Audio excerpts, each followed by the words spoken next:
Welcome to Make Your Money Matter, the show that aims to change the way we think about financial advice so you can make better financial decisions. Brad Barrett is a managing director and partner at One Capital Management, a wealth management firm serving nearly 1,500 clients nationwide with over $2.5 billion in assets. They are a group of advisors dedicated to ensuring their clients achieve their investment and retirement goals. And now, here's your host, Brad Barrett. Welcome to Make Your Money Matter, the show dedicated to helping you create a better relationship with your money. I'm your host, Brad Barrett, and it's my goal to help distill the best ideas when it comes to your finances so that you can make more confident money moves. Here at One Capital Management, our mission is simple: to help our clients and you listeners take control of your finances and build the life you deserve. Friends, as you hear me say each and every week, the challenge is no longer the access to information, but rather it's finding the right information. Wouldn't you agree? And more importantly, how that information applies to you. And that's my commitment to you here each and every week, because after all, your money matters. And before we get started on this week's episode, to find out more about myself or any one of our advisors here at One Capital Management, you can go to our website at onecapitalmanagement.com, or you can give us a call. You can reach us at 805-410-5454. And for this week's episode, as we head into the end of the year, thinking about obviously the holidays coming up, the New Year's resolutions that everyone tends to wrap their minds around, I wanted to address a few things that we've heard from our clients, from prospective clients that have called in for our discovery meetings and our retirement track review meetings that we offer to everyone listening. And it's largely around the emotional aspect of investing and typically habitual natures when it comes to how we perceive money. And we're going to answer and go through a couple ideas on this week's episode around how to protect portfolios and what to do during market volatility or market variability. But I want to talk about habits first. There's a great book that I actually just finished for the second time. I've referenced it before on this podcast. It's a book by a guy named James Clear, and it's called Atomic Habits. And he talks a lot about the behavioral psychology and our human nature to create habits. And as an excerpt from Atomic Habits, as I was reading through it and finishing it up a couple weeks ago, it got me thinking about writing for this episode and how habits can play a large role in how we perceive our financial life. In 1971, as the Vietnam War was heading into its 16th year, Congressman Robert Steele, who was from Connecticut, and Morgan Murphy, who was from Illinois, they made a discovery that stunned the American people. While visiting the troops, they had learned that over 15% of U.S. soldiers stationed there were heroin addicts. Sad. Following up this research, they revealed that 35% of service members in Vietnam had tried heroin, and as many as 20% were addicted. The problem was even worse than they had initially thought. This discovery led to a flurry of activity in Washington, including the creation of the Special Action Office of Drug Abuse Prevention, which was actually under President Nixon, to promote the prevention and rehabilitation and to track addicted service members when they returned home. Lee Robbins was one of the researchers in charge. Now, in finding that completely upended the accepted beliefs about addiction, which is wild. Robbins found that when soldiers who had been heroin users returned home, only 5% of them became re-addicted within a year, and just 12% relapsed within 3 years. In other words, approximately 9 out of 10 soldiers who used heroin in Vietnam eliminated their addiction nearly overnight. Now, Robbins' findings contradicted the prevailing view at the time, which considered heroin addiction to be a permanent and irreversible condition. Anyone living in those time periods knew that that was a problem and a somewhat of a pandemic that was going on, especially with our youth. You have to remember, a lot of these service members were 18, 19, 20-year-old men.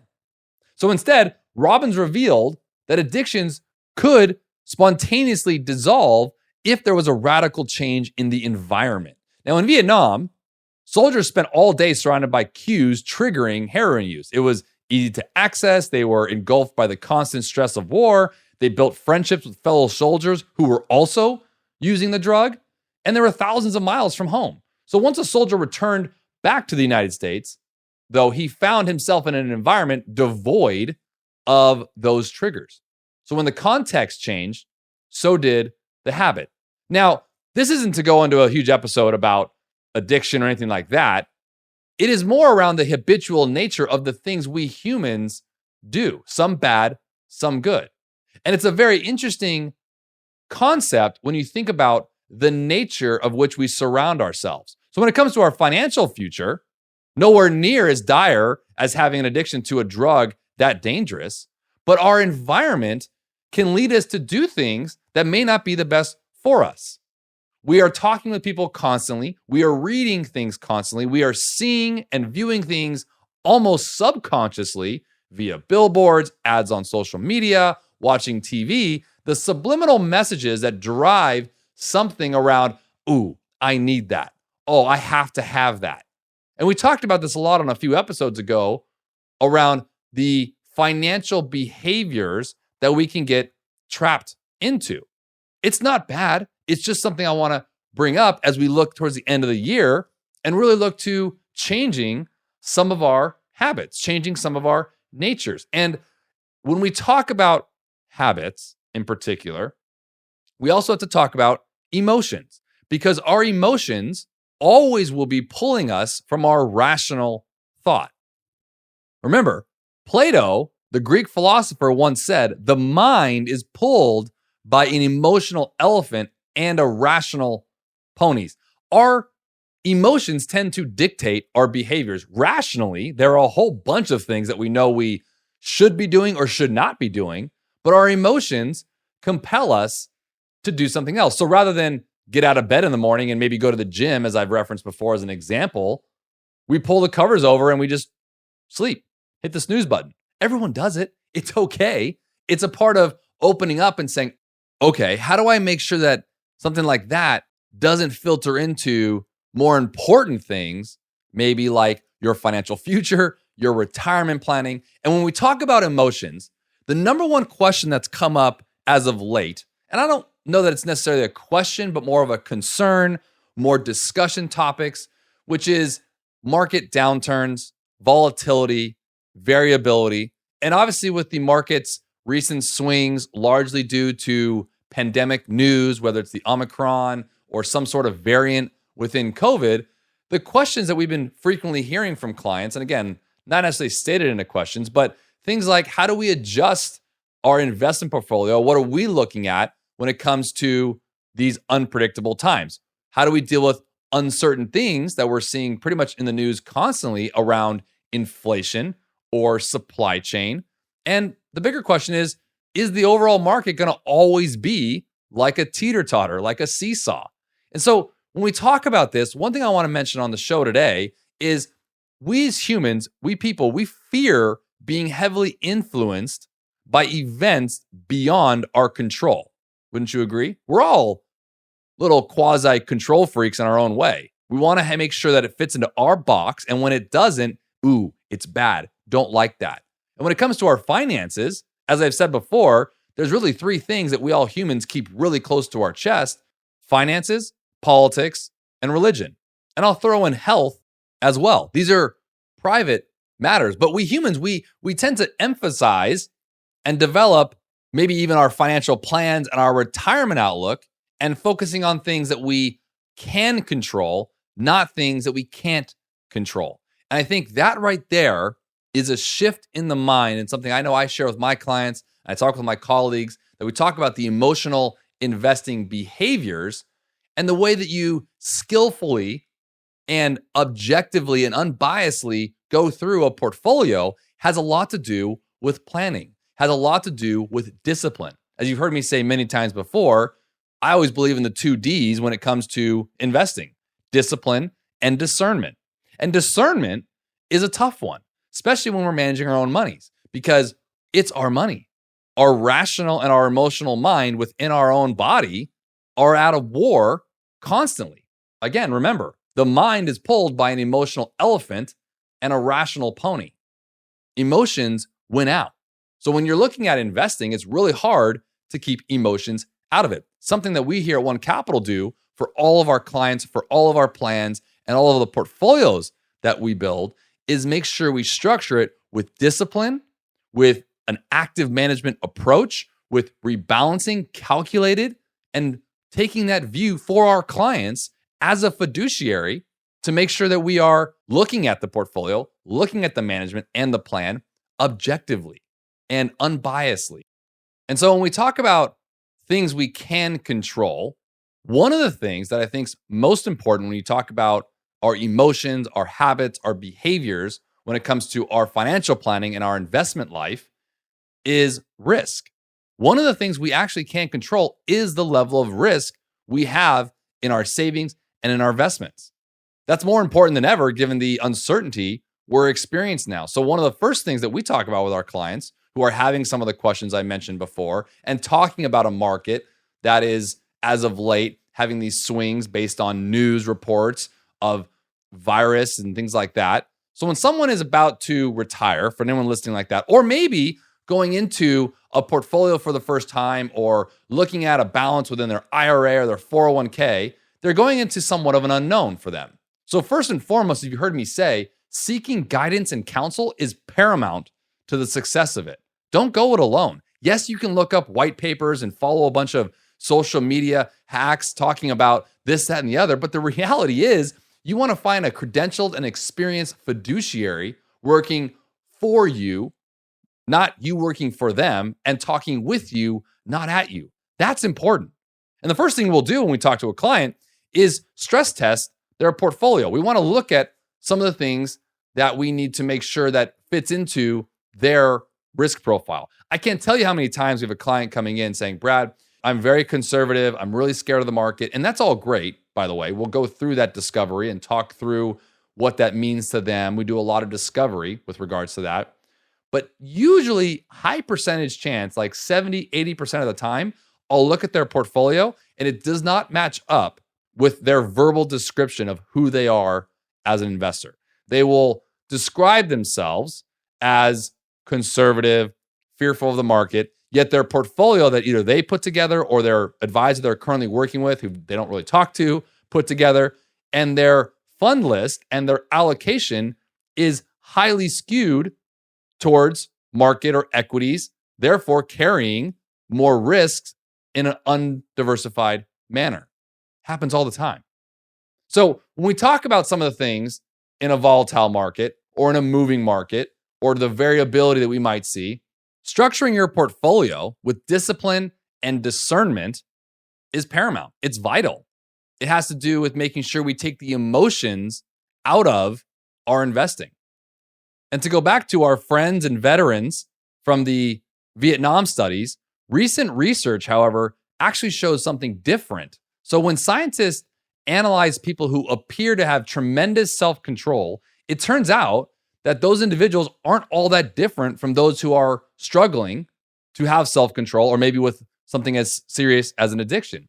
Instead, quote unquote, disciplined people are better at structuring their lives in a way that does not require heroic willpower and self-control. In other words, they spend less time in tempting situations. So the people with the best self-control in research study are typically the ones who need to use it the least. Kind of wild if you think about it. It's easier to practice self-restraint when you don't have to use it very often. So yes, perseverance, grit, and willpower are all essential to success. I think we all can agree with that. But the way to actually improve these qualities is not by wishing you were a more disciplined person, but actually by creating a more disciplined environment. So if you think about it, this counterintuitive idea makes even more sense once you understand what happens when a habit is formed in the brain. And James Clear went on to write largely about this, which is why I love this study. And he goes on to describe that a habit has been encoded in the mind, which is already ready to be used whenever the relevant situation arises. When Patty Olwell, this was written in the book by Atomic Habits, a therapist who's actually from Austin, Texas, started smoking, she would often light up while riding horses with a friend. Eventually, she quit smoking and avoided it for years. She had also stopped writing. So decades later, she hopped on a horse again and found herself craving a cigarette for the first time in forever. The cues were still internalized. She just hadn't been exposed to them in a long time. So once a habit has been encoded, the urge to act follows whenever the environmental cues reappear. So one thing I want to go into the end of 2021, and as we look here to the horizon of 2022, is let's look at our environment. What have we been doing successfully or maybe unsuccessfully as it has to do with our financial life, with our savings, with our contributions to retirement plans? The reality is that we actually are influenced largely by the people around us and who we are talking to. That's our environment. And making sure that we don't justify actions that we do simply because someone else is doing it. It's the old adage we learned as a kid, right? If they jumped off a bridge, would you do it too? Doesn't mean it's right. So it's interesting to look at it when it comes to your planning. And that's where planning with an advisor and building that relationship with someone that's just between you and them in closed walls. It doesn't transfer out of that conference room, of that meeting, of that phone call, or of that Zoom meeting. It's private. It's private wealth management to its finest. So a more reliable approach to cutting bad habits in general is cut the bad habits off at the source. If you can't seem to get any work done, leave your phone in another room. If you're continually feeling like maybe you're not enough, stop following social media accounts that trigger jealousy and envy. If you're wasting too much time watching television, move the TV out of the bedroom. And ultimately, if you find yourself spending money and you just look every year and go, where did the money go? Stop reading the reviews of the latest tech gear or following the social media account that is selling you something subliminally. It's all there for us to see, and we can change our environment and change the fact that we are telling ourselves, oh, I just don't have that much self-control. We do. We just have to change the environment, so we need to use the self-control less often. I want to thank you all for listening to Make Your Money Matter. And remember, before acting on anything discussed today, speak with a financial advisor near you. And if you'd like our help, again, you can reach out to us on our website at onecapitalmanagement.com or give us a call, 805-410-5454. And always remember to make your money matter. The information in this podcast is educational and general in nature and does not take into consideration the listener's personal circumstances. Therefore, it is not intended to be a substitute for specific, individualized financial, legal, or tax advice. To determine which strategies or investments may be suitable for you, consult the appropriate qualified professional prior to making a final decision.